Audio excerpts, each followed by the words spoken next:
जय हिंद दोस्तों, मैं नवीन शर्मा आपसे का स्वागत करता हूं। आशा करता हूं आप सब एकदम अच्छे हैं, एकदम बेहतरीन हैं। एक बार सारे प्यारे दोस्त बताएंगे आप सब कैसे हैं। उम्मीद करूंगा एकदम बेहतरीन होंगे, एकदम शानदार होंगे। और दोस्त, हम लोग पढ़ रहे थे मध्यकालीन इतिहास को, जिसमें हमने कल खिलजी वंश को पढ़ना शुरू किया था। यानी गुलाम वंश का खात्मा करके हम खिलजी वंश से आगे की तरफ बढ़े थे। ठीक है, तो शुरू करेंगे। मैंने आपको बताया मिडिएवल हिस्ट्री आपको बहुत ज़्यादा सीरियस लेने की ज़रूरत नहीं है। उसको सिर्फ पढ़ते रहिए और आगे बढ़ते रहिए। ये हम कल पढ़ चुके थे, अलाउद्दीन खिलजी के निर्माण कार्य। और यूपीएसआई के जो मेरे दोस्त इस क्लास से जुड़े हुए हों, एसएससी जीडी के बच्चों की तो सुबह कोई क्लास होती नहीं। तो मित्र, आपका सुबह मैं हिंदी की क्लास नहीं ले पाया था, हेल्थ इशू होने की वजह से। तो मैंने टेलीग्राम में उसका मैसेज डाल दिया था, उसके लिए रियली सॉरी। वो दरअसल में शायद कुछ खाना खाना की वजह से कुछ ऐसा हुआ कि राइट साइड में पेन हुआ, इधर चेस्ट में, है ना, लेफ्ट में नहीं हुआ। चिंता की बात लेफ्ट में ज़्यादा होती है, तो राइट साइड में हुआ। तो उसकी वजह से मतलब मैं सुबह सोया।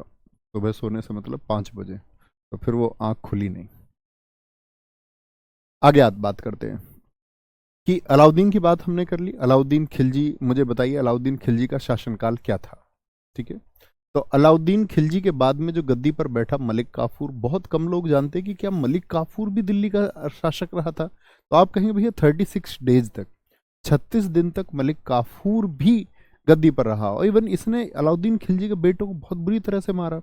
जो खिज्र खा, जो जिसके नाम पे खिजराबाद नाम किया गया, किसका, चित्तौड़गढ़ का, उसको इसने मारा। सादी खां नामक एक जो बेटा था अलाउद्दीन खिलजी का, उसको इसने मारा। कहते हैं भरे दरबार में उसने चाकू से उसकी आंखें निकाली। ठीक है, तो उसके बारे में कहा गया है आपका कि बरन ने लिखा है कि उसने एक चाकू से ऐसे आंखें निकाली जैसे आइसक्रीम को किसी कटोरे से कोई निकाल रहा हो। तो 36 दिन ये भी रहा था। मलिक काफूर के बाद गद्दी पर जो आया वो मुबारक शाह खिलजी आया, जिसको हम पागल बादशाह कहते हैं। पागल क्यों कहते हैं जी इसको? पागल इतना है कि जो मर्जी आए वो करे। दरबार में जाता था, राजा का क्या काम होता है, जाकर तरीके से बैठे। ये नंगा भागने लगता था दरबार में, बिना कपड़े के जाके राजगद्दी पे बैठ जाता था। पता चले बीच शहर में भाग लिया बिना कपड़ों के, कभी आधे कपड़ों में भाग लिया, कभी किसी से चिपट जाए जा करके। तो इसको पागल बादशाह घोषित कर दिया गया। इसके ऐसे एक्ट थे। मुबारक हसन मुबारक शाह खिलजी की मौत का कारण बना। अब ये कौन है मुबारक हसन जी? मुबारक हसन बेचारा, नाम से पता चल रहा होगा तुमको, लड़का ही है, पुरुष ही है, ये भी पुरुष है। अब मुबारक शाह खिलजी क्या करता है कि इसको चिपके जबरदस्ती चिपके और इसको चूमे फिर। अब ये बोलो भैया मेरा क्या मतलब है, मेरे क्यों ऐसे पीछे पड़ा है? मतलब उसका कोई इंटरेस्ट नहीं है, उसका कोई इंटरेस्ट नहीं था ऐसा। लेकिन ये इसके साथ में ऐसे समझो कि उसको साथ बोलो तू मेरे साथ रहेगा, उसके हाथ को पकड़ के घूमे, उसके गले में हाथ डाल के घूमे, उससे गले मिल जाए बीच दरबार में। मतलब कहते हैं कि मुबारक शाह खिलजी का दिल आ गया मुबारक हसन पर। मुबारक हसन ने सोचा यार ये आफत काटनी पड़ेगी, तो उस आफत को हटाने के लिए उसने उसकी हत्या कर दी। ठीक है, मुबारक हसन मुबारक हसन ने स्वयं को खलीफा घोषित करने वाला या पहला दिल्ली का सुल्तान है, ये मुबारक शाह खिलजी है। कौन है? मुबारक शाह खिलजी, एमएस खिलजी बोलेंगे। मुबारक शाह खिलजी क्या बोलेंगे? मुबारक शाह खिलजी क्या बोलते हैं? स्वयं को खलीफा कह रहा कि मैं नहीं मानता किसी खलीफा वलीफा को, मैं खुद खलीफा हूं। कौन है बगदाद का खलीफा? खुद को खलीफा कहता है। ठीक है, कोई दिक्कत? मार्को पोलो एक इटली से आया था। ये एक दोस्त आपका, अगर हम बोले, व्यापारी था। और ये अलाउद्दीन खिलजी के समय पर आया। किसके? अलाउद्दीन खिलजी के समय पर। तो बहुत बार पूछा जाता है, खिलजी वंश के दौरान आया था मार्को पोलो, और किसके टाइम पे आया था? अलाउद्दीन खिलजी के टाइम पे आया था। अलाउद्दीन खिलजी के टाइम पे आया था। ठीक है, कोई दिक्कत, कोई परेशानी? आगे अब मुझे बताएंगे तीसरा वंश कौन सा आया? तुगलक। अच्छा, मैं आपसे पूछ लेता हूँ, दिल्ली सल्तनत पर चौथा वंश कौन सा था? ऐसा तो नहीं है किसी को नहीं पता। नया क्लास में कोई बच्चा जुड़ा है तो क्रम से क्लास करनी है, बीच में से कोई नहीं जुड़ेगा। ठीक है, तुगलक वंश 1320 से 1414 तक रहा। मैंने आपको एक बात बताई थी कि तुगलक वंश जो है दिल्ली सल्तनत में सबसे बड़ा यानी सबसे लंबे समय तक शासन करने वाला वंश था। ठीक है, कोई दिक्कत, कोई परेशानी? विजय सामंत जी, टू मच थैंक यू मेरे भाई। तुगलक वंश का संस्थापक कौन है? गयासुद्दीन तुगलक। ये भाई साहब कहां से आ गए जी तुगलक? खिलजी तो आपने बताया था कि जी खिलजी दरअसल में कौन था, जलालुद्दीन खिलजी, उसको मंगोल आक्रमण के लिए पोस्टिंग दी गई थी। ऐसे ही भाई साहब ये भी हैं, ये भी बलबन के टाइम के लोग थे। ठीक है, बढ़ते बढ़ते जैसे इसके पिता है ना गयासुद्दीन तुगलक के, इसके जो फादर साहब थे उनका नाम था कुतुलक खां। कौन थे पिता? कुतुलग खां, कुतुलग खां, कुतुलग खां। तो कुतुलग खां का बोलते हैं, आप क्या बोलेंगे कि भैया इसी के नाम पर पड़ा है तुगलक वंश, पिता के नाम पर, पिता लिखा हुआ है, सॉरी। पिता कुतुलक खां थे जो बलबल के सैनिक हैं, और गयासुद्दीन तुगलक ने गाजी की उपाधि धारण की। नहरों का निर्माण करने वाला पहला शासक है। नहरों का निर्माण, नहर समझते हैं ना, खेती के लिए, सिंचाई के लिए इसने नहरें खुदवाई, नहरों का निर्माण इसने किया। ठीक है, आगे आएंगे। सर एक खिलजी वंश में खुसरो खां भी तो आता है। खुसरो खां दोस्त आपका जो मुबारक शाह खिलजी है उसी को खुसरो खां कहा जाता है। ओके, कोई दिक्कत, कोई परेशानी? तुगलकाबाद 56 कोट का दुर्ग किसने बनवाया? आप मुझे बता सकते हैं तुगलकाबाद कहाँ पर स्थित है? तो आप कहेंगे दिल्ली में स्थित है। तो इसने दिल्ली में तुगलकाबाद शहर की स्थापना की थी उस समय पर। आज भी दिल्ली में तुगलकाबाद है। वेरी गुड, बहुत शानदार। अमर कुमार जी, इनका 94 वर्ष का शासन रहा, एकदम ठीक है। एक दोस्त कह रहा है सर इनके बारे में 1398 भी लिखा रहता है। बहुत अच्छा क्वेश्चन है। देखो तुगलक वंश के बारे में आप कई बार किताबों में देखोगे 1320 से 1398। दरअसल में कारण क्या था? 1414 क्यों नहीं? क्योंकि 1398 में दोस्त तैमूर लंग का आक्रमण हुआ था, जिसने दिल्ली में आकर के तबाही मचाई थी। बाहर से आया था तैमूर लंग, जैसे आपका मैंने बताया था आपको, चंगेज खान के जितना ही खतरनाक आदमी ये भी रहा। तो क्या बोलेंगे, तैमूर लंग जब आया 1398 तो उसने पूरी दिल्ली को तबाह कर दिया, दिल्ली के आसपास के इलाके को। तो एक तो माना जाता है कि यहां पर जो शासन रहा, फिर तो भैया उसके जो लोग थे, जो सेनापति थे, उनके अधीन शासन किया। तो कुछ इतिहासकार मानते हैं कि 1398 सही डेट है, लेकिन आपको नहीं मानना है। दरअसल में उनका मानना गलत है। उसके बाद में भी तुगलक वंश के शासकों ने शासन किया है। ठीक है, विवाह पिरवाकर जी, ऑलवेज बच्चू, हमेशा। 1325 के बंगाल अभियान से लौटते समय लकड़ी के महल में दबकर मौत हो गई। किसकी? जीएसटी की, गयासुद्दीन तुगलक की। इसके समय बंगाल में दोस्त एक विद्रोह हुआ। ये दिल्ली से गया बंगाल। ठीक है, बंगाल दूर था। बंगाल खेती में भी दोस्त आपका समृद्ध था, यानी अच्छी भूमि थी बंगाल की। हर किसी की नज़र बंगाल पर रहती थी, और दिल्ली से दूर होने की वजह से वहाँ अक्सर विद्रोह होते थे, इतिहास में आप देखेंगे। ठीक है, तो ये यहाँ पर जाता है। यहाँ से वापस आते समय क्या होता है कि कहते हैं कि ये एक महल में रुका, दिल्ली से कुछ दूर पहले ही, और वहीं उस महल में, लकड़ी का महल था जिसमें दब के उसकी मौत हो गई। कहते हैं वो महल एमबीटी ने बनवाया था, मोहम्मद बिन तुगलक ने बनवाया था। ठीक है, हुनूज दिल्ली दूरस्थ ओलिया ने गयासुद्दीन से कहा था। गयासुद्दीन कौन है? गयासुद्दीन तुगलक। ये बड़ी चर्चित कहानी है, आपको मैंने सिद्धि मोला की कहानी सुनाई थी। ऐसी ही कहानी निजामुद्दीन ओलिया की है। निजामुद्दीन ओलिया जो थे, ये भी कौन थे, किसके गुरु थे बताएंगे आप मुझे? ये भी एक सूफी संत थे, दिल्ली में रहते थे। आप भी आज भी देखते होगे, निजामुद्दीन रेलवे स्टेशन भी है। तो जो ये निजामुद्दीन ओलिया यहाँ रहते तो इनकी पॉपुलैरिटी बढ़ी, क्योंकि निजामुद्दीन ओलिया का शासन से कोई लेना देना नहीं था। उनको कोई मतलब नहीं था कौन राजा है, कौन रंक है। वो तो सूफिज्म की धारा को चला रहे थे कि सिया सुन्नी का मतभेद खत्म हो और सभी इंसान आपस में प्यार से रहे। तो इनकी पॉपुलैरिटी बढ़ने लगी, तो लोग इनको अपना लीडर मानने लगे, इनकी शिक्षाओं में ज़्यादा विश्वास रखने लगे। तो सबने बोला कि निजामुद्दीन ओलिया, आपको क्या होगा कि आपको इस समय पर सुल्तान होना चाहिए। आप इस सुल्तान के पद के लायक हैं, और आपको ये दिल्ली चलानी चाहिए, आप अच्छे इंसान, आपको होना चाहिए। तो इस तरह की सूचनाएं पूरी दिल्ली में फैलने लगी। अब दरअसल में यहां पर यह दिक्कत हुई गयासुद्दीन तुगलक को। बोला मेरे दरबार में या मेरे शासन के समय पर कोई ऐसी बात बोलता हो कि मेरी जगह कोई और राजा बनेगा तो दिक्कत तो होगी। तो गयासुद्दीन तुगलक ने यहां पर एक बहाना ढूंढा कि निजामुद्दीन ओलिया पर जो पहले से एक ऋण आया हुआ था 5 लाख रुपए का राजाओं के द्वारा, मतलब राजाओं ने दे रखा था कि भाई तुम अच्छे कार्य करते हो, तो तुम पिछले शासकों ने, तो तुम इन पैसों को खर्च कर लो। अब उन्होंने खर्च कर दिए। गयासुद्दीन तुगलक कहता निजामुद्दीन ओलिया तो तुम्हारी जेब के लिए पैसे नहीं दिए थे, वो लौटाने होंगे।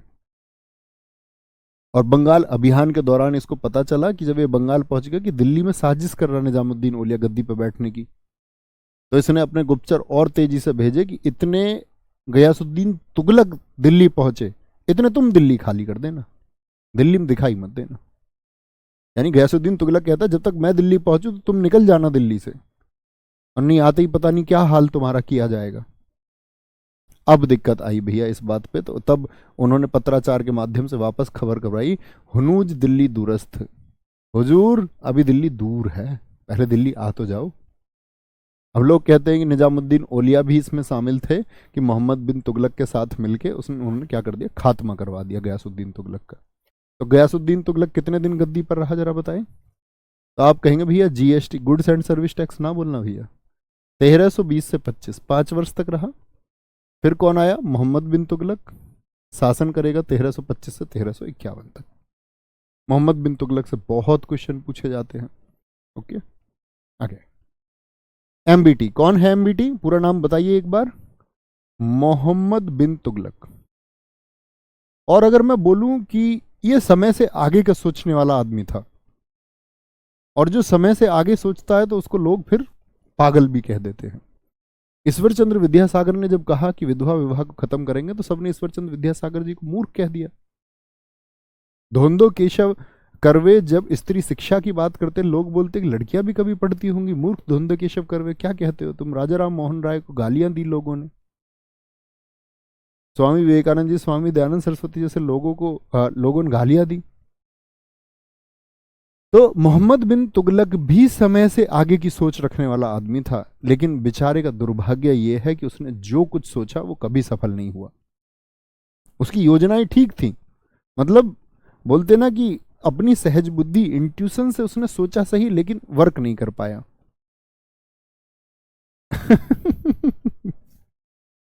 सबसे शिक्षित शासक यही था। रक्त पिपासु भी इसको कहा जाता है। रक्त पिपासु बोले तो रक्त पीने वाला। क्यों भैया? क्योंकि भैया इसके जितने भी एक्ट रहे, मैं आप लोग धीरे धीरे समझेंगे, तो इसको बाद में रक्त पिपासु कह दिया गया। अन्य नाम इसका मलिक फखरुद्दीन है, बचपन का नाम था। जूना खां और उलूक खां इसको भी कहा जाता है। जूना खां और उलूक खां बहुत पूछा जाता है। इसके 4 असफल प्रयोग कौन कौन से हैं जो इसके अगर हम बोले टेन्योर को फेलियर बनाते हैं? ये फेलियर, ठीक है। पहला था इसका राजधानी परिवर्तन। अब तक राजधानी कहाँ है जरा बताएंगे? दिल्ली सल्तनत की राजधानी कहाँ पर है? तो आप कहेंगे भैया दिल्ली सल्तनत की जो राजधानी थी वो दिल्ली में थी और देवगिरी था महाराष्ट्र में। तो इसने राजधानी को बदल दिया। उसके कारण हैं, कहते हैं कि एक तो इतिहासकारों का मत यह है कि लोग चिट्ठियां लिखते थे मोहम्मद बिन तुगलक को अज्ञात नाम से और गालियां देते थे, और वो इतना परेशान हो गया, इतनी चिट्ठियों की संख्या बढ़ गई भैया, उसने बोला ये ऐसे नहीं मानेंगे, इन सब की राजधानी, उसने आदेश जारी कराया कि सब भैया अपने सामान वामान उठाओ, पैक करो, और सब कुछ तुमको अब सारे के सारे लोगों को सामान लेके कहाँ चलना है? यहाँ 2000 किलोमीटर दूर ले गया इनको। सब लोग जा रहे हैं बक्से लेके सिर पे ऐसे।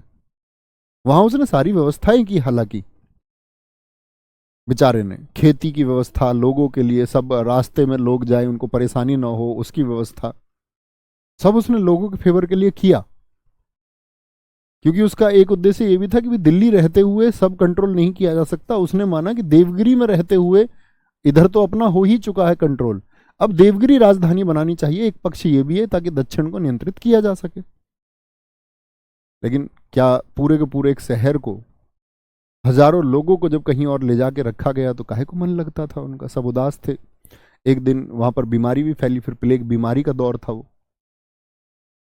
प्लेग बीमारी दुनिया में दोस्त 40% आबादी को खा गई थी उस समय पर। लोग मरने लगे, रातों रात शहर लाश में तब्दील होने लगे, डेड बॉडीज में। उसने बोला लोग क्यों परेशान होते? बोले दिल्ली से दूर आके इनका मन नहीं लगता। बोला एक काम करो, अपने संदूक सिर पे रखो और वापस चलो फिर से। तो भैया क्या बोले? क्या बोले? सर जी जल्दी मत हटाओ, लिखना भी है। अरविंद कुमार जी ये पीडीएफ आपको एडवांस में मिल चुकी हैं सारी, वहां से लिख लेना भाई। तो क्या बात समझे जी भैया? इसका ये अभियान क्या हुआ? असफल हो गया। दिल्ली से देवगिरी 1327 में इसने राजधानी बनाई। देवगिरी का नाम बदल के इसने क्या कर दिया था? दौलताबाद। दौलताबाद याद है? देवगिरी और कौन गया था इससे पहले? जिसने देवगिरी को जीता था, बताइए जरा, महाराष्ट्र में। एक इसने चलाई टोकन करेंसी, सांकेतिक मुद्रा। देखो, पहले भाई साहब करेंसी तो कोई भी राजा अपनी मर्जी से जारी कर देता था। आज ऐसा थोड़ी है जैसे रिजर्व बैंक ऑफ इंडिया पूरे देश में एक करेंसी चलती है। पहले ऐसा नहीं था। छोटे छोटे राजा अपने क्षेत्र में अपनी करेंसी जारी करते थे और आदेश होता था, जैसे कि मान के चलो ये तांबे का ये सिक्का है, इसमें 1 किलो गेहूं आएगा, इसमें 1 किलो बाजरा आएगा, 1 किलो ज्वार आएगी, 1 किलो मक्का आएगा इस वाले सिक्के में। ऐसे तय होता था, क्योंकि उस समय पर ज़्यादा से ज़्यादा करेंसी का जो काम होता था वो आपका खाने के लिए, सबसे पहली व्यवस्था आदमी को अगर चिंता की बात थी तो वो खाना था। उसके लिए वो उपयोग करता था, अन्न आदि के लिए, अनाज खरीदने के लिए। ठीक है। अब यहां पर एक बात आती है, ये इसने सांकेतिक मुद्रा चलाई, टोकन मनी, यानी आज वाली जो करेंसी है। अब ऐसा थोड़ी है कि एक राजा के यहां तो पहले क्या था कि मान के चलो दिल्ली में एक तांबे का सिक्का था कोई 10 ग्रेन का, उसका इन्होंने स्टैंडर्ड सेट कर रखा था कि भाई इसमें 1 किलो बाजरा आएगा, 1 किलो बाजरा। लेकिन क्या वो सिक्का दक्षिण में जाके भी चल सकता था? यस और नो? आप क्या बात समझे? तो ये दिल्ली से जाए साउथ में और वहां 10 ग्रेन का कॉपर का सिक्का लेकर के जाए, तो क्या वहां भी 1 किलो बाजरा मिलेगा? 1 किलो बाजरा तो छोड़िए, वो सिक्का वहां चलता ही नहीं, क्योंकि वहां पर वहां के स्थानीय शासक की करेंसी थी। तो इसने बोला मेरा जितना भी क्षेत्र है उसमें जो करेंसी होगी, क्या बोलेंगे आपका, उसकी एक वैल्यू फिक्स होगी। ऐसा नहीं कि भाई अनाज होगा इसमें, इतने में बाजरा आएगा, इतने में गेहूं आएगा। उसने बोला इसको हम कन्वर्ट करेंगे, और जैसे आज आप रिजर्व बैंक ऑफ इंडिया 10 रुपए की कीमत 9 रुपए होती है या 11 रुपए, ये बताइए। 10 रुपए की कीमत 9 रुपए होती है या 11 रुपए होती है? और दूसरी बात कि 10 रुपए का जो सिक्का है उसकी लागत भी उसमें 10 रुपए ही है, मतलब उसकी एक्चुअल जो कीमत है वो 10 ही रुपए है। तो आप कहेंगे जी भैया 10 रुपए होती है।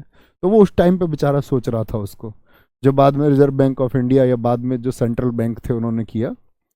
ये किसकी बनी हुई थी? ब्रॉन्ज की। लोगों ने इसको एक्सेप्ट किया क्या? नहीं। एक्सेप्ट क्या किया? लोगों ने इसके अच्छे विजन को खत्म कर दिया।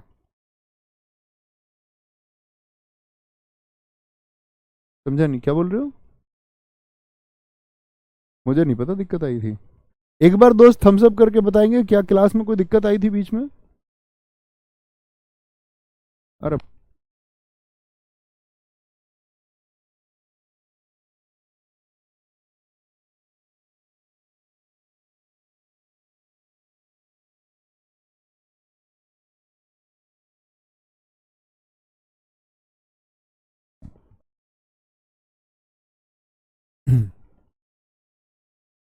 जी, 10 रुपए की कीमत 10 रुपए ही होती है।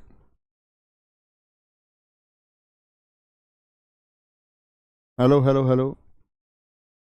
यूपीएसआई के कुछ छात्र अभी जुड़े होंगे शायद क्लास से, और शायद आपके यहाँ पर वो शेड्यूल नहीं थी क्लास। टेक्निकल टीम की तरफ से थोड़ी सी गलती हुई है, आप लोग जुड़ जाएंगे। अच्छा जी। तो इसने क्या बोला कि ये इसकी सफल नहीं हो पाई क्योंकि लोगों ने क्या किया, अपने घर में टकसाल लगा लिए। टकसाल मतलब सिक्के ढालने के लिए, जो उसने करेंसी जारी की बहुत ज़्यादा मात्रा में लोगों ने बना ली। और कोई भी देश अगर या किसी भी राज्य में एक मात्रा से ज़्यादा पे करेंसी हो जाए तो वो किसको आपका जन्म देगी? महंगाई को जन्म देती है, और वो फिर फेल हो जाती है। बहुत सारे देशों ने एक क्षमता से ज़्यादा, जैसे आप भी सोचते होंगे जी Reserve Bank of India note क्यों नहीं छाप देता है, तो वो दरअसल में महंगाई को बढ़ा देगा, क्योंकि सबके पास धन पहुंच जाएगा, और सबके पास धन हो जाएगा तो चीज़ों की फिर डिमांड के लिए भागीदारी होगी, तो चीज़ों की फिर कीमतें बढ़ेंगी, कीमतें बढ़ेंगी, महंगाई बढ़ेंगी, निचला जो वर्ग है वो दमित हो जाएगा। तो नोट का भी एक फ्लो रखना पड़ता है। उम्मीद करूंगा आप इकोनॉमिक्स में इसको पढ़ते होंगे। ईश्वर टोपा ने कहा है, ईश्वर टोपा एक इतिहासकार है, कि चांदी की कमी के चलते एमबीटी ने कांसे की मुद्रा जारी की। खुरासान अभियान, इसने बोला कि भाई भारत की सीमाओं पर अक्सर मंगोल आक्रमण करते रहते हैं इधर से, तो इस सीमा को सुरक्षित करने के लिए आपको खुद ही अटैक करना चाहिए इधर जा करके। तो इराक को जीतने के लिए कि भारत की सीमाएं सुरक्षित हों, बेचारे की जितनी संख्या यहाँ पर गई, और जिस यहाँ पर 1 साल प्लानिंग की इसने लगभग, और इतना धन इसने मोहम्मद बिन तुगलक ने खर्च किया, इतना पैसा खर्च किया कि वहाँ के जो राजा है उस राजा के जितने भी विरोधी लोग थे उन सबको खरीदने की कोशिश की गई इराक में, कि सबको मिला लो। तो जिससे इनकी मुख्य बात थी, जिस आदमी से कनेक्ट थे, वही मुख्य आदमी मर गया। सारी जो सारी की सारी प्लानिंग थी वो रखी रह गई, उस व्यक्ति की डेथ हो गई, बड़ा पैसा भी गया और ये भी खुरासान अभियान भी असफल रहा। कराचिल अभियान, इसने इधर अपनी सेनाएं भेजी।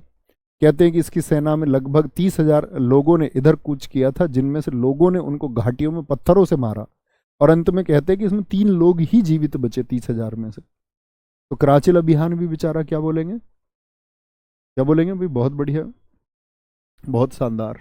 दोस्त आवाज तो आ रही होगी। शिवम कह रहे हैं नवीन आवाज नहीं आ रही है। मेरे भाई आवाज तो आ रही होगी, आवाज नहीं आ रही होती तो सारे बच्चे बोलते, आपके तरफ कोई दिक्कत है देखिए, लेकिन जो मैं ये अब बोल रहा हूँ तुमको शायद ये आवाज भी नहीं आएगी। कह रहा कि नवीन आवाज नहीं आ रही है, गजब। दो आब कर में वृद्धि। दो आब क्या होता है, देखो हिंदी का शब्द दो आब बोलते हैं पानी को, दो आब बोलते हैं। अगर हम हिंदुस्तान की बात करें तो मुझे बताइए गंगा नदी का उद्गम कहाँ से है, गंगोत्री से, और यमुना का यमुनोत्री से। तो ये दोनों जब भारत में बहती हैं दोस्त, आपका गंगा और यमुना जब भारत में बहती हैं तो आप कहेंगे भैया ये बहती हैं तो इनके बीच का जो क्षेत्र है, दो नदियों के बीच का, दो आब इसी को कहते हैं, दो नदियों के बीच का जो क्षेत्र है इसी को हम क्या बोलते हैं, दो आब कहते हैं। और ये बड़ा ऐसा क्षेत्र है जिसमें अच्छी फसलें होती हैं, अच्छा उत्पादन होता है। तो इसने दो आब के टैक्स को भी बढ़ाया मोहम्मद बिन तुगलक ने, क्योंकि दोस्त इसने पैसा कहाँ खर्च कर दिया, अपने अभियानों में, तो इसको धन की जरूरत थी। अब इसको वृद्धि करके इसने आधा कर दिया कि जो भी पैदा होगा उसका आधा मोहम्मद बिन तुगलक का है। लेकिन जब किसानों की हालत खराब हुई तो किसानों की फिर मदद के लिए इसको तरस भी आया, तो उनके लिए इसने बनाया दीवाने अमीर को ही, और किसानों को इसने एक ऋण भी देना शुरू किया। जैसे आज भारत सरकार देती ना बैंक, केसीसी, किसान क्रेडिट कार्ड, की किसान बैंक से कुछ पैसे उधार ले सकता है अपनी भूमि के अनुसार, ऐसे ही इसने भी दिया था एक तकावी ऋण किसानों की हेल्प के लिए, कि भाई तुम ये एक टैक्स ले सकते हो अगर तुम्हारी हालत खराब है, मतलब तकावी ऋण मतलब पैसे ले लो, अपनी फसल बोने के लिए तुम्हारे पास पैसे नहीं है, और बाद में जब आप उसका उत्पादन हो तो उन पैसों को चुका दो। तो सोचता ठीक था, लेकिन उसके क्या वो सफल हुआ, बोलेंगे एक बार क्या वो सफल हुआ, तो आप कहेंगे वो सफल नहीं हुआ। कोई दिक्कत। इसी के समय इब्न बतूता मोरक्को से आया। सारे दोस्त बोलेंगे इब्न बतूता कहाँ से आया, मोरक्को से। अभी हाल फिलहाल में दिल्ली पुलिस में पूछा गया मोरक्को, या कई बार एग्जाम में, जब सीपीओ में एक बार ये पूछा गया था 2020 में, तब ये दिल्ली पुलिस 2020 कांस्टेबल की पहली शिफ्ट में भी पूछा गया था, तो मोरक्को की जगह मूर देश लिख के दिया था।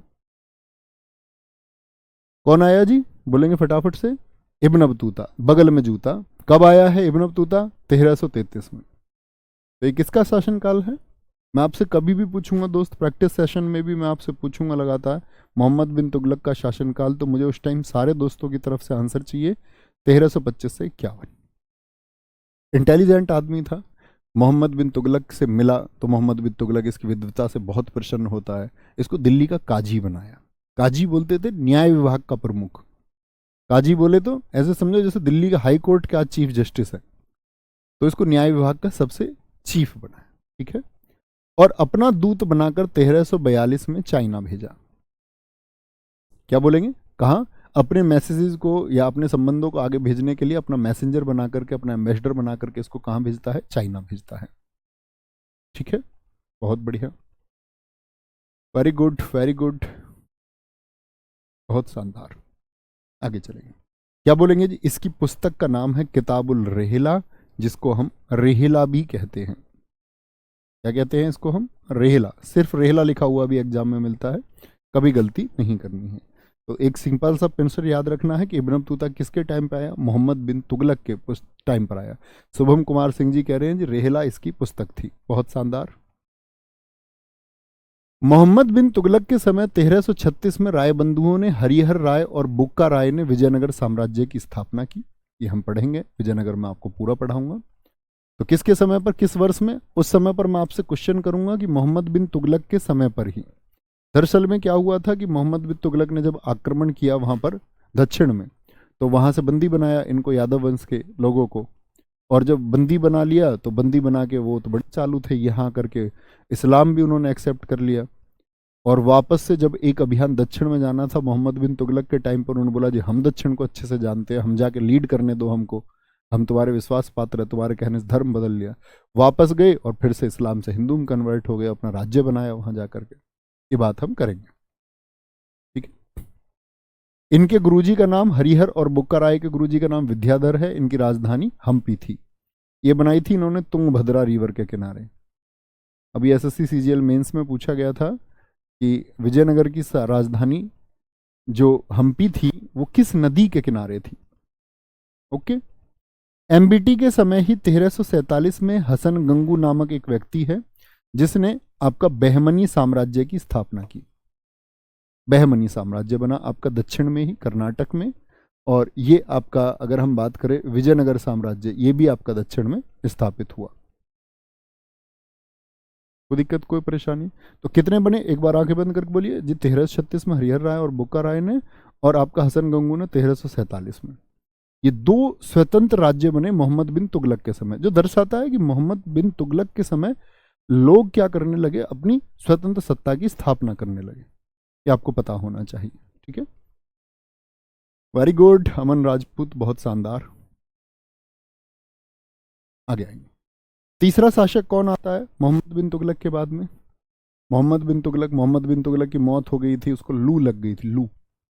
लू समझते हो? गर्मियों में जो गर्म हवाएं चलती हैं, गर्म हवाओं का प्रभाव आ गया मोहम्मद बिन तुगलक बेचारे पर, और वो मारा गया। अब तुम सोच रहे हो उसने जितने भी अभियान किए, लोगों से यहां से वहां भेजा, तो उसको रक्त पिपासु बोलेंगे, खून बोले ये आदमी अच्छा है। और बड़ा अच्छा है, एल्फिस्टन एक इतिहासकार है, उसने लिखा है कि मोहम्मद बिन तुगलक जब मरा तो लोगों को उससे मुक्ति मिली और उसको लोगों से। लोग उससे परेशान था, सारे के सारे लोग, और वो लोगों से परेशान था। मतलब दोनों एक दूसरे से परेशान थे। सर 2.0 में आप हिंदी पढ़ाएंगे क्या? जी भाई साहब पढ़ाएंगे, आपकी इजाज़त रहेगी तो ज़रूर पढ़ाएंगे। मन है पढ़ाने का। FST फिरोज शाह तुगलक तीसरा आया, क्योंकि वो 20 नंबर का पार्ट है। एक बार आप उसको पढ़ ही चुके हैं, नीरज सर उसको एक बार पढ़ा चुके हैं, अंकित भाटी सर उसकी प्रैक्टिस भी करा चुके हैं। तो आपको वो बैच भी मिलेगा, जो वहाँ से पढ़ना चाहते हैं नीरज सर के द्वारा वो वहाँ पढ़ सकते हैं।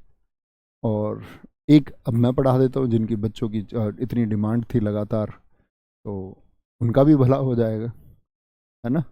और बाकी आपकी चॉइस है, आप चुन सकते हैं, जिसको जैसे जिनका समझ में आता हो ऐसे पढ़ लीजिए, क्योंकि वो 20 क्वेश्चन का पार्ट है। इतिहास ऐसा हो सकता है आपको 1 या 2 क्वेश्चन मिले एग्जाम में, इसकी भी गारंटी नहीं है कि, क्योंकि देखो इतिहास के ऐसे आते हैं, आपसे मान के चलो 20 में से 2 से 3 क्वेश्चन आ गए, मैक्स है, बड़े नंबर है ये, ऐसा नहीं है कि छोटी मार्क है। लेकिन जनरली मैं प्रेफरेंस दूंगा कि 2 ही क्वेश्चन आएंगे, और 2 में से 1 क्वेश्चन बेहद आसान होगा, या दोनों क्वेश्चन बेहद आसान होंगे। कभी कभार ऐसा हो सकता है कि जितने भी जीडी के सेट हो या यूपीएसआई के सेट हो, कि ऐसा कोई प्रश्न आपको देखने को मिल जाएगा। सारे ही एग्जाम में मुश्किल से 4 या 5 प्रश्न हमेशा कठिन डालता है।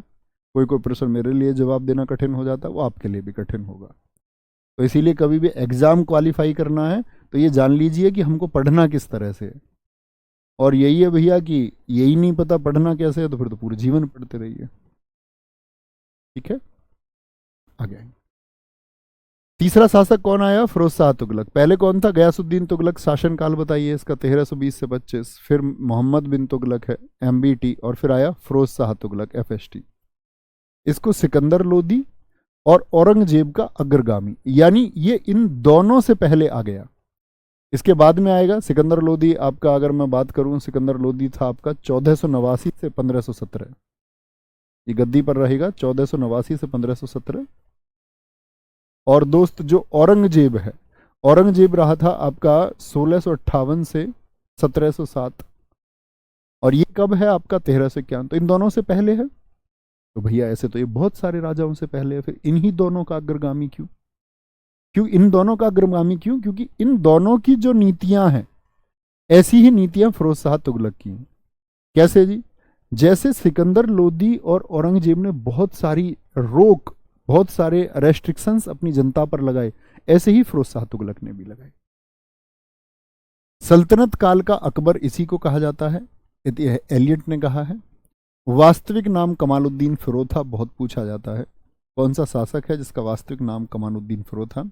गयासुद्दीन तुगलक GST जो संस्थापक है तुगलक वंश का, उसके छोटे भाई रज्जब का बेटा था।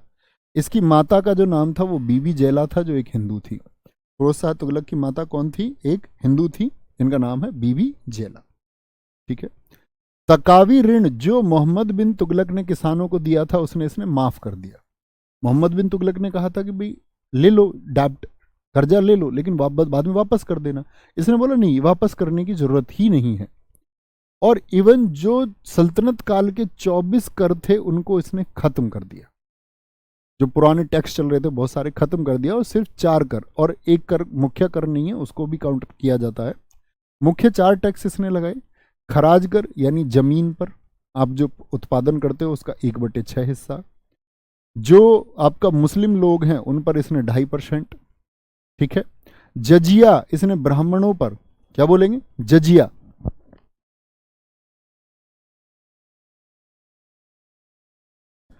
मुस्लिमों पर जजिया कर अब से पहले क्या ब्राह्मणों पर लगता था? आप कहेंगे नहीं जी, ब्राह्मणों पर इसने जजिया कर लगाया। और जो लोग दोस्त आपका, जो लोग जजिया नहीं देते थे वो कौन थे? वो गैर मुस्लिम थे, तो उनको जिम्मी कहा गया इसके समय पर कि ये लोग जिम्मी लोग हैं। खुम्स क्या बोलोगे? खुम्स कर इसने 1/5 रखा। ये खुम्स क्या है? लूट का कर है।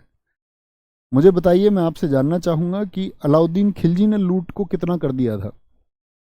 अलाउद्दीन खिलजी ने कितना हिस्सा कर दिया था?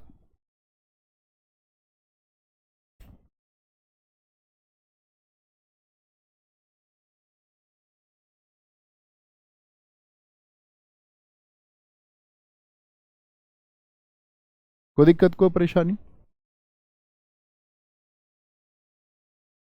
सर बताइए ना कैसे पढ़ें? बेटा पंखे से उल्टे लटक के पढ़ो, पैर आपके पंखे से चिपके हुए होने चाहिए, गर्दन नीचे की तरफ। 12th कैसे पास की आपने? 10वीं कैसे पास की? पढ़ के पास की होगी ना। तो जो पढ़ाया जाता है, जो टारगेट है वो पढ़ना है। बहुत बढ़िया, बहुत अच्छे दोस्तों ने आंसर दिया। 4/5, 80%। कुछ का पढ़ने से मतलब नहीं है, कुछ ने 2/3 लिख दिया। आज तक मैंने 2/3 कोई नंबर अभी तक लाया नहीं है। सही है, मैं पॉलिटी नहीं पढ़ा रहा हूँ, नहीं तो आप 2/2 लिखा करते सारी चीज़ों को। पॉलिटी पढ़ रहे हो आप, 2/3 उत्तर। आज तक मैंने कहीं अभी तक इतिहास में 2/3 नाम कहीं लिया ही नहीं है।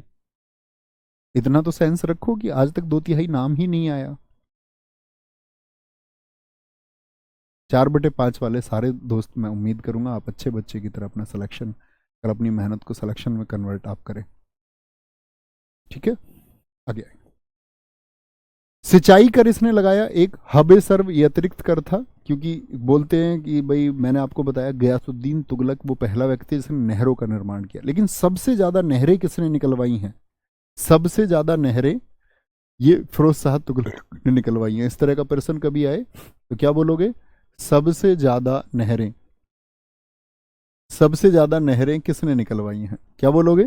सबसे ज्यादा नहरें, आप बोलेंगे सबसे ज्यादा नहरें किसने निकलवाई हैं जी? आपका आपका आंसर आना चाहिए, बोले जी फटाफट से। फिरोज शाह तुगलक ने। इसने इख्तलाक प्रथा शुरू की। इतलाक प्रथा शुरू की। दिल्ली सल्तनत का सबसे भ्रष्ट शासनकाल फिरोज शाह तुगलक का शासनकाल है। भाई इतलाक प्रथा क्या थी? दरअसल में इसने भाई जो टैक्स की वसूली होती थी, तो जैसे जमींदार, मैंने आपको बताया था जमींदार टैक्स वसूलते थे। टैक्स वसूलते थे तो जमींदार लाके देता था किसको? राजा को। कौन होता था यहाँ पर? जमींदार। और यहाँ पर वैसे राजा। तो जमींदार इकट्ठा करते, उनमें जमींदारों का कुछ हिस्सा होता, राजा टैक्स को रख लेता। इसने बोला कि भाई जितने भी मेरे सैनिक हैं, इसको लगा कि भाई पैसा नहीं है अपने पास में, मोहम्मद बिन तुगलक लुटा गया था सारा पैसा। तो इसने बोला यार पैसा तो है नहीं, पैसा चाहिए। तो उसने बोला कि जो भी रेवेन्यू कलेक्ट करके लाएगा उसमें उसका हिस्सा 50% होगा। तो इसके सैनिकों में तो अफरा तफरी मच गई। और सही डेटा कौन दे? जिसकी जितनी मर्जी उसने उतनी लूट खसोट की। लेकर आए 100 रुपए का मान के चलो रेवेन्यू, और इसको 50 देना था, इसको दिया 10, बोले 20 का कलेक्शन हुआ है। तो इतना भ्रष्ट शासनकाल इसका हो गया था। इसके सैनिकों ने बहुत करप्शन किया। इसने एकता प्रथा को पुनः शुरू किया। एकता मुझे बताइए किसने सबसे पहले शुरू की थी? पुनः का मतलब क्या होता है? पुनः का मतलब फिर से, अगेन। एकता आप कहेंगे भैया किसने शुरू किया था? इल्तुतमिश ने स्टार्ट किया था। एकता को खत्म किसने किया था जरा बताएं? एकता को दोस्त खत्म कितने कर दिया था? तो क्या बोलेंगे आप लोग? एकता को खत्म किया था भैया किसने? फटाफट से आंसर करेंगे। तो आप कहेंगे भैया एकता खत्म हो गई आपका किसके द्वारा? अलाउद्दीन खिलजी के द्वारा। इसने शुरू कर दिया और उसको इसने वंशानुगत कर दिया। इसी को विरासत का सिद्धांत कहते हैं। पूछते दिल्ली सल्तनत के किस शासक के समय विरासत का सिद्धांत लागू हुआ था? अब दरअसल में यहां पर समझिए वंशानुगत का क्या मतलब है। इसने बोला मेरी सेना में एक सैनिक है, उस सैनिक को इक्ता दिया जाएगा, जमीन दी जाएगी, और वो इक्ता फिर वापस नहीं लिया जाएगा, वो उसके बेटे को मिल जाएगा। अगर उसके बेटा नहीं है तो वो चाहे तो वो व्यक्ति अपने दामाद को उसे दे सकता है, चाहे वो सेना में हो या ना हो। अच्छा, दामाद भी नहीं है तो वो चाहे तो अपने किसी दास या नौकर या किसी अपने अन्य परिचित या अन्य रिश्तेदार को भी इसको दे सकता है। ठीक है, बहुत बढ़िया। कुछ दोस्त कह रहे एकता को खत्म किया था बलबन ने। बहुत बढ़िया बेटा, आप बिल्कुल सिलेक्शन की तरफ जा रहे हैं, बहुत अच्छा कर रहे हैं। आप खुद को भी धोखा दे रहे हैं और ना रिवीजन करते हैं। यही तो बच्चे होते हैं जो बीच बीच में बोलते रहते गुरुजी नोट्स कैसे बनाऊं, गुरुजी पढ़ूं कैसे। बेटा जाग जाओ, अब वो उम्र आपकी नहीं बची है मस्ती वाली, ना मेहनत करने वाली। खींच के सो रहे हो चादर ओढ़ के, सोने का मन अब तुम्हारा नहीं करना चाहिए। अब तुम्हारा मन जागने का, अध्ययन और रिवीजन करने का होना चाहिए। हम्म, इतने गलत आंसर कैसे दे सकते हैं? कुछ बच्चे ये देते हैं, आप सारे बच्चों की तरह क्यों नहीं हो जाते? इतने सारे बच्चे सही आंसर देते हैं। अच्छे बच्चे बनो। इसके समय पे सर्वाधिक दास थे। दास का मतलब स्लेव्स, जिनसे एक काम करवाता था। दरअसल में मैंने आपको बताया था अशोक का स्तंभ कौन सा था? दिल्ली टोपरा, याद है? थम्स अप कीजिए। टोपरा हरियाणा में मैंने आपको बताया था, उसको दिल्ली लेके आया। तो उसमें हजारों मजदूर लगे, क्योंकि पहले से क्रेन सर्विस नहीं थी। मजदूर इतने बड़े पिलर को, कई फुट ऊंचे कई फीट चौड़े पिलर को उठा के लेके आए दिल्ली। महीनों महीनों का वो काम होता था। इसने स्थायी सेना जो अलाउद्दीन खिलजी ने रखनी शुरू की थी, इसने बोला कोई सेना वेना स्थायी की जरूरत नहीं है, युद्ध वुद्ध होता नहीं है, पैसे खाते रहते हैं, जब जरूरत होगी तब हायर कर लेंगे। अलाउद्दीन खिलजी ने एकता को खत्म किया था। ये सारे बच्चों का ठीक उत्तर था। इसने लोगों को रोजगार देने के लिए रोजगार दफ्तर खुलवाए। दासों को, अब जब इसके समय दास इतने हो गए कि बोलते हैं 1,80,000 तो दास थे इसके शासनकाल में, दरबार से संबंधित। तो इतने लोगों को मैनेजमेंट या कंट्रोलिंग के लिए कुछ चाहिए, तो दीवान ए बंदरगान बनवाया दासों पर कंट्रोल रखने के लिए। दासों की भर्ती के लिए अर्ज ए बंदरगान। अर्ज होता था भर्ती वाला और कंट्रोलिंग का होता था दीवान। ये दीवान का मतलब क्या? डिपार्टमेंट है। दान के लिए इसने दीवान एक खैरात बनवाया। कैसा डिपार्टमेंट बनवाया? जो खैरात का, जिसमें किसको दान देता था? मुस्लिम लड़की और विधवाओं के लिए, उनकी शादी हो या जो विधवा है। मोस्ट इंपोर्टेंट, आज एसएससी के बहुत प्रश्न, मैंने कहा कि सल्तनत काल और मुगल काल की पुस्तकें जितनी महत्वपूर्ण है उतने ही महत्वपूर्ण ये डिपार्टमेंट है। जैसे दीवान बंदरगान किसके लिए? दासों के लिए हो गया। ठीक है, तो आपको पता होना चाहिए हर डिपार्टमेंट किसके लिए था। मैं आपसे कई बार प्रैक्टिस सेट में भी पूछूंगा, और प्रैक्टिस सेट के बारे में आपको पता होना चाहिए। वो 3 बजे वाला प्रैक्टिस सेट 15 तारीख से शुरू होगा, और हर परीक्षा जो वनडे एग्जाम कोई बच्चा देना चाहता है उसको ज्वाइन करना। दीवान ए इस्तिहाक, पेंशन, जो बुजुर्गों को पेंशन जाती थी उसके लिए। दीवान ए रिसालत किसके लिए? पब्लिक ग्रीवियंस, लोग अपनी शिकायत दर्ज कर पाए। दीवान ए मुस्तक राज किसको लिए? लगान वसूलने के लिए। इसने भित्ति चित्रकारी बंद कर दी। भित्ति मतलब दीवार पर जो पेंटिंग होती है। भाई पहले कैसी दीवार होती थी? कच्ची। तो पहले लोग कैसे सजाते थे अपनी दीवारों को? दीवारों पे फूल पत्ती बनाते थे, अपनी झोपड़ियों पे। इसने बंद कर दिया। यही काम अकबर ने भी एक टाइम पे किया, और अकबर ने फिर आदेश भी दिए थे भित्ति चित्रकारी लागू करने के। इसीलिए इसको सल्तनत काल का अकबर भी हम कहते हैं। सोने चांदी के बर्तन इसने बंद कर दिए। इस आपका सिकंदर लोदी ने भी बंद किए थे और औरंगजेब ने भी बंद किए थे, इसीलिए इसको अग्रगामी कहा गया। क्या बोलोगे? आपका महिलाओं को पीर मजार पर जाने से इसने रोक लगा दी। कोई दिक्कत? बहुत बढ़िया, बहुत शानदार। क्या बोलेंगे? इसने बहुत सारे नगर बसाए, फिरोजा शाह कोटला या फतेहाबाद? फतेहाबाद, बहुत शानदार। नहीं अभी नहीं होगा, 15 तारीख से होगा प्रैक्टिस सेट। कल बताया नहीं है? कल का किया नहीं है तुमने? तुम क्या पूछ रहे हो कि आज होगा नहीं होगा? कल बताया है क्लास में। बहुत thank you Mohit Yadav ji.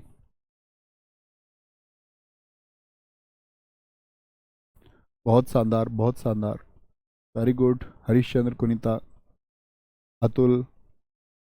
Practice set 15 से होगा, 15 से। कल बताया क्लास, तुम लोग यार क्लास करते नहीं हो। बोले आज नहीं होगा, तुमने कल वाली की होती तो तुमको पता होता ना। बोले थोड़ा पीछे चल रहे हैं अभी, है। तपन देवनाथ, बहुत सारा प्यार दोस्त। सर जी, दीवाने बंदरगान है, दीवाने बंदगान, दोनों नाम इसी के हैं दोस्त। बहुत जगह अक्सर आपको इसका नाम दीवाने बंदगान लिखा हुआ मिलेगा, ठीक है, और दीवाने बंदरगान भी इसी को कहा जाता है। सर जी, टोपरा को वो पंजाब से लाया था। अबे दोस्त, हरियाणा पंजाब एक ही बात है। हरियाणा, आप लोग पढ़ते नहीं हो पॉलिटी में, हरियाणा का गठन कब हुआ? 1966 में हुआ। वो पंजाब का ही तो हिस्सा है। आज के टाइम पे वो हरियाणा वाला स्थल है। जौनपुर, जिसको सिराज हिंद बोलते हैं, जूना खां। जूना खां कौन है? मोहम्मद बिन तुगलक की याद में इसने बसाया था अपने भाई की जौनपुर। फिरोजाबाद शहर यूपी का चूड़ियों के लिए प्रसिद्ध है, इसने बसाया। इसके समय जो बरनी इतिहासकार है उसने तारीख ए फिरोज शाही लिखी। इसने अपनी आत्मकथा फुतुहात ए फिरोज शाही लिखी, फुतुहात ए फिरोज शाही। और ये दिल्ली सल्तनत का पहला शासक हुआ जिसने अपनी ऑटोबायोग्राफी लिखी। दिल्ली सल्तनत का पहला शासक, दिल्ली सल्तनत का पहला शासक,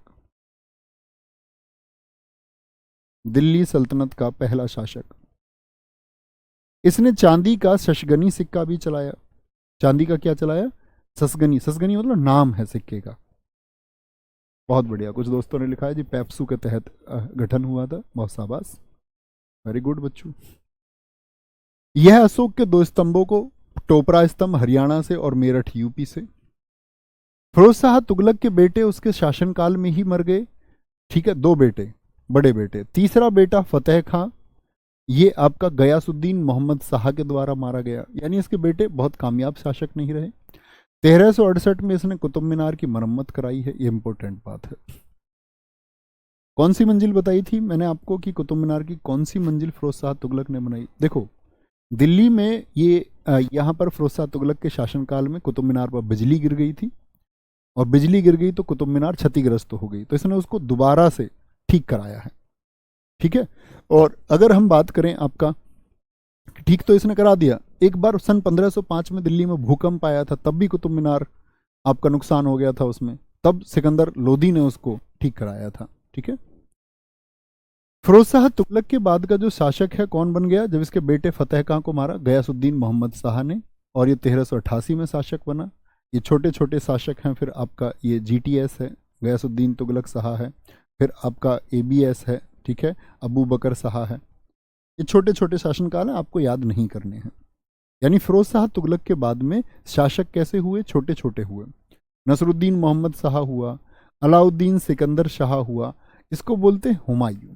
ये बात पर फोकस करना, क्योंकि एक हुमायूं आएगा जो भारत पर शासन करेगा आपका कितना? 11 वर्षों तक, 1530 से 1540, और आपका 1555 से 1556। तो वो हुमायूं तो कौन है? वो बाबर का तो बेटा है और अकबर का पिता है। तो कई बार बच्चे प्रश्न गलत करते हैं। प्रश्न पूछा, दिल्ली सल्तनत के दौरान हुमायूं नाम का शासक, दिल्ली सल्तनत के दौरान, प्रश्न सुनना, दिल्ली सल्तनत के दौरान हुमायूं नाम का शासक किस वंश में हुआ था? आपका क्या आंसर आएगा? तुगलक वंश। और वो ऑप्शन में लिखते हैं जानबूझ के मुगल वंश को। लिख के आओगे क्या मुगल? आप कहोगे भैया मुगल दिल्ली सल्तनत में आते ही नहीं है, दिल्ली सल्तनत में तो गुलाम खिलजी तुगलक सैयद लोदी आते हैं, ठीक है। हुमायूं 1394-95। इसके बाद में फिर नसरुद्दीन महमूद, ये अंतिम शासक है, इंपॉर्टेंट बात है। और नसरुद्दीन का शासनकाल कब का है? 1395 से 1414।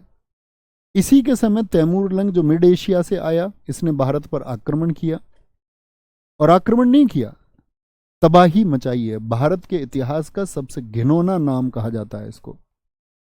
याद रखना दोस्त, जब ये दिल्ली में आया तो इसने बहुत जबरन तरीके से धर्मांतरण करके लगभग कहते 50,000, इसने बोला कि मुझे रोज 50,000 हिंदुओं के सिर चाहिए। और हकीकत में तैमूर लंग ने एक कत्लेआम दिल्ली के आसपास में कराया, और कत्लेआम करता हुआ निकल गया। कहते हैं इसको एक भिड़ंत, जो बागपत मेरठ भूमि है आपका सहारनपुर, इधर से बहुत सारे फिर स्थानीय लोग इकट्ठे होकर उन्होंने संघर्ष किया, और एक बड़े विद्रोह की उन लोगों ने कमान संभाली, तो कहते तब वो आपका वापस अफगान होते हुए निकल गया। तो तैमूर लंग कब आया? 1398। इसीलिए तो लोग विद्रोह करते हैं कि आप लोग जिनको बहुत ज़्यादा फॉलो करते हो, कि करीना कपूर ने अपने बेटे का नाम तैमूर रखा है, तो लोगों ने ट्रोल कर दिया सोशल मीडिया पर, बोले कोई और नाम नहीं मिला। नाम आप देखोगे, आपका दारा सिकोह भी तो एक बेहतरीन इंसान है, मुगल काल का इतना विद्वान व्यक्ति, तो दारा सिकोह रख लेते नाम, उसने रखा अपने बेटे का नाम तैमूर।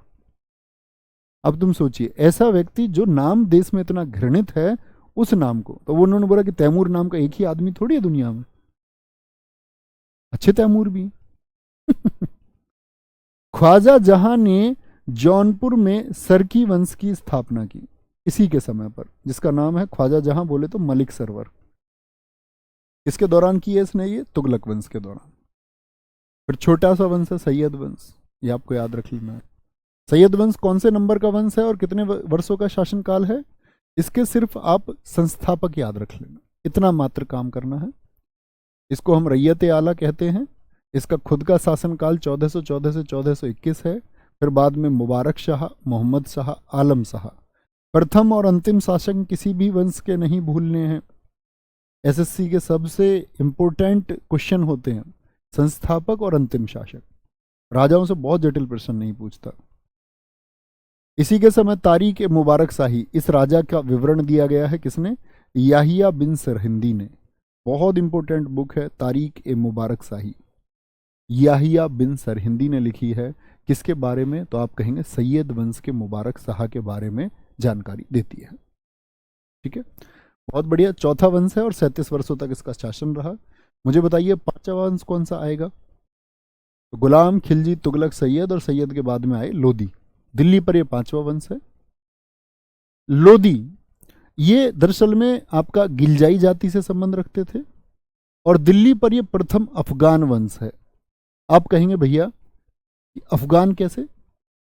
तो आपको याद है बलबन ने, मैंने आपको बताया था, जो बलबन था उसने मेवात क्षेत्र में लोह और रक्त नीति का पालन किया था। 3000 अफगान उसने भर्ती किए थे, और उन 3000 अफगानों की लीडरशिप उसने दी थी बहराम खां को।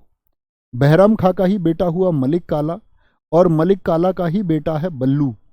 बल्लू आज रात 10 अक्टूबर, क्या है 10 अक्टूबर रात 10 बजे बल्लू तुम्हारी जेल से फरार। तो बल्लू का ही नाम बहलोल लोदी है। बड़ा प्यारा सा नाम तुमको लग रहा होगा। तो ये संस्थापक है बहलोल लोदी।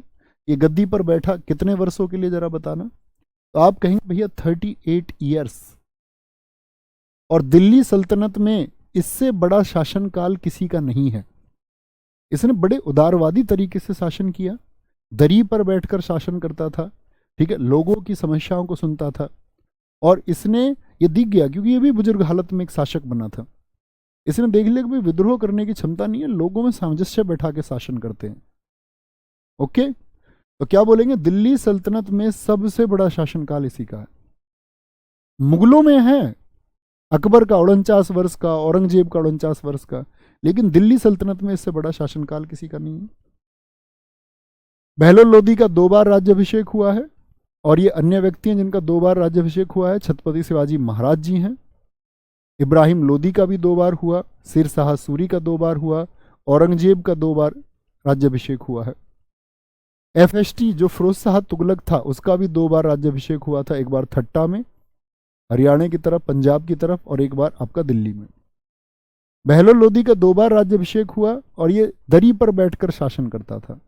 भैया इतने सारे नाम 2 बार शासन किए, तो इनमें प्रश्न पूछ लेता है निम्नलिखित में से कौन सा राजा है जिसका 2 बार राज्याभिषेक नहीं हुआ है? ठीक है, बहुत बढ़िया। गुरुजी मोए मोए चल रहा है। अरे मोए मोए चल रहा है, तुम ये देखो कि तुम्हारी पढ़ाई चल रही है या नहीं चल रही है। मोए मोए को छोड़िए, वो गलत ट्रांसलेशन है। सर्बिया का एक गाना है मोए मोरे, मोए मोरे, जिसका मतलब होता बैड ड्रीम, बुरा सपना। हिंदुस्तान में इंस्टाग्राम पर वो चल रहा है मोए मोए।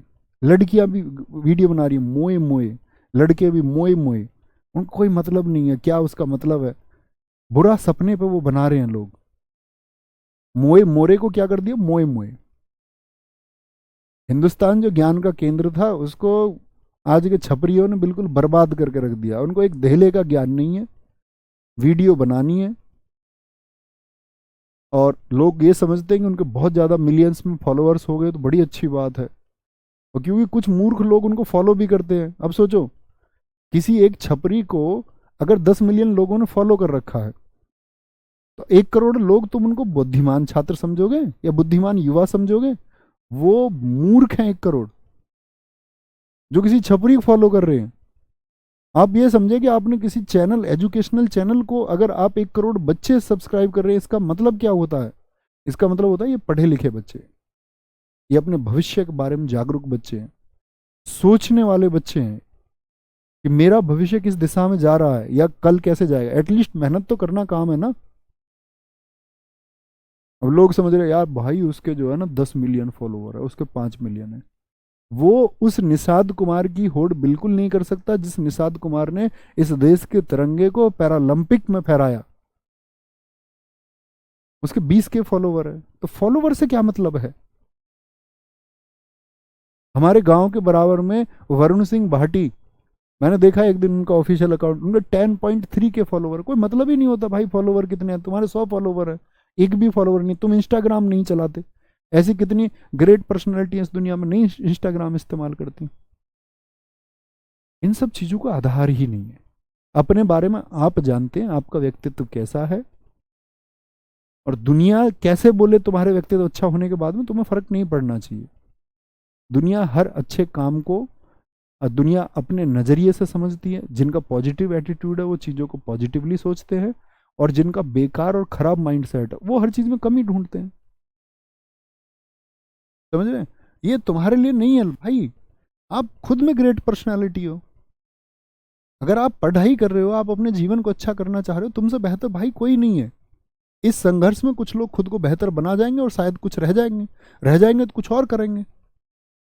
कुछ और करोगे तो वहां भी प्रयास करना, लेकिन गलत ट्रैक नहीं, बेवजह की चीजें नहीं, वल्गैरिटी नहीं, अपशब्द नहीं, किसी के लिए गंदगी नहीं फैलानी है। गंदगी फैलाने के लिए और लोग हैं। कहते हैं कि कचरा करने वाले लोग ज्यादा होते हैं और सफाई करने वाले लोग बहुत कम होते हैं। और ये प्रकृति, ये समाज, ये दुनिया, ये कर्जदार है उन लोगों की जो सफाई करना जानते हैं और जिनके हिस्से में सफाई आती है। तो आप स्वच्छ होने की तरफ रहना, गंदगी की तरफ नहीं। इतना मैं तुमसे बोल सकता हूं कि मैं ये चाहता हूं कि we all are the family, हम सब परिवार हैं। तो आप सब हमारे भाई बहन हैं। हम सबको बेहतर होना ही होगा, चाहे दुनिया कैसी भी रहे। यह चाहता था कि इसका इसका बड़ा बेटा बारबक शाह गद्दी पर बैठे। इसका बड़ा बेटा था बारबक शाह, ठीक है। प्रथम सिजेरियन बिंदुसार को कहा जाता है, और बहलोल लोदी को कहा जाता है द्वितीय सिजेरियन। अब भैया जी ये सिजेरियन क्या होता है? देखो, पहले दोस्त मैंने आपको पहले भी बताया कि पहले जो बच्चे होते थे ना वो नॉर्मल डिलीवरी होती थी। पहले बच्चों के होते टाइम ऑपरेशन की जरूरत ही नहीं पड़ती थी। चिल्ली पोटैटो नहीं खाती थी पहले लड़कियां, एक्टिव रहती थी। एक्टिव से मतलब घर का काम करती थी। अब मैं ये नहीं कह रहा कि तुम सब घर का काम करो, एटलीस्ट एक्सरसाइज तो करो। घर के काम से मतलब है कि आप व्यायाम करते हैं। तो पूरे भारतीय इतिहास में बिंदुसार किसका बेटा है जरा बताएं? चंद्रगुप्त मौर्य का, जिसके लिए चाणक्य पर आरोप लगे कि तुम्हारी मां को मारा है इसने। तो ये पहला, और दूसरा बहलोल लोदी भारतीय इतिहास में। और आज क्या है? आज 10 में से 8 बच्चे ऑपरेशन से होते हैं। इस वजह से, हमारे खान पीन और हमारी लाइफ स्टाइल की वजह से, ठीक है। तो बहलोल लोदी को द्वितीय सिजेरियन सुल्तान भी कहा जाता है। सिकंदर लोदी 1489 से 1517, ये दूसरा है। भाई साहब सबके शासनकाल इंपॉर्टेंट है, बहलोल लोदी का इंपॉर्टेंट है। कल यहां से शुरू करेंगे और फिर मुगलों तक बीच में खत्म हो जाएगा। मतलब हमको 5 तारीख के लगभग तक मुगल वंश को पढ़ना है। ओके, बोलेंगे बहुत बढ़िया, बहुत शानदार। बहलोल लोदी का शासनकाल भैया एक बार देख लीजिए, मैं देख लेता हूँ एक बार। और कुछ गलत लिख रहा था क्या? बहलोल लोदी का शासनकाल एक बार देख लीजिए, 1451 से 14। भाई साहब ठीक लिखा हुआ है, 50, 30, 38 वर्ष ही उसका शासन है। कुछ भी बोलते हो हैं पगलू।